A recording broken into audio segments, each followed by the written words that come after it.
ukisema ndoto kubwa ambayo sijawahi itimiza ni kwamba nimefanya kazi na the biggest media houses in Kenya, lakini ndoto yangu kubwa ni kwamba niwe a role model kwa watu kizazi ambacho kiko nyuma yangu.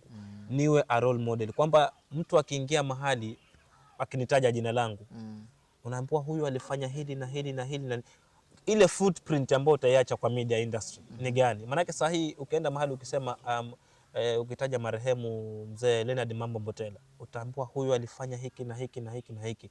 Ukimtaja marehemu mzee wa kazi Mohamed Juma Njuguna utapewa sifa zake. Ukimtaja mzee marehemu Billy Omala utapewa sifa zake. Ukimtaja marehemu Waweru Mburu utapewa sifa zake. Sasa mimi, unajua wanahabari ni kama wewe ni kioo cha jamii.